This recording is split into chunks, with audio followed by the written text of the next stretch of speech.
Now, Deaf Sports Jamaica staged its second annual Sports Day at the Manchester High School, with the 15 schools and members from the deaf communities across the island participating.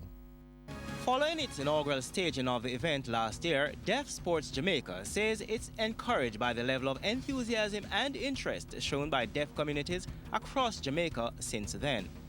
Its president, Kevin McDonald, speaking through an interpreter, says he's excited at the prospect of entering the much-anticipated World Deaf Athletics Championships in Toronto, Canada next year. Compared from last year to now, see that a great change from then.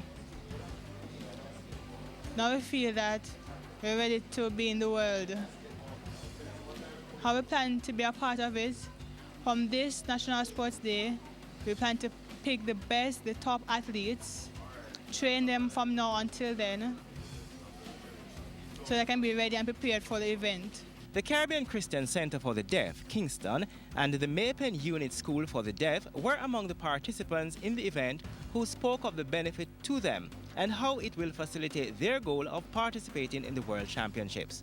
They are interested. It has developed their self-confidence, and many of the competitions, they have enjoyed it, and they have a goal to run for the Deaf International Olympics. Well, I think it is a good opportunity because it helps the deaf.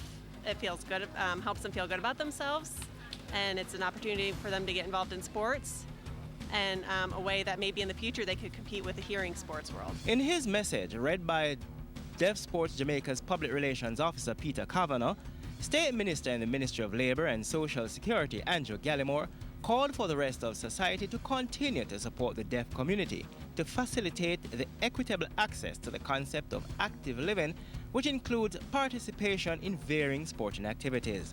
As you participate in your activities today, let me remind you that the government remains committed to your community, and we are committed to providing equitable access to the available opportunities in the society. 8 schools and 7 deaf communities expressed their skills in basketball, netball, football, and track and field in another successful staging of the National Deaf Sport Day 2011. Watch out for the championships in Toronto, Canada in 2012. Courtney Morgan, TVJ Sports. Great job with that story. Thanks to Courtney Morgan. We hope they get all the help that they need. That's a wrap for Primetime Sports. We'll take a break and come back with a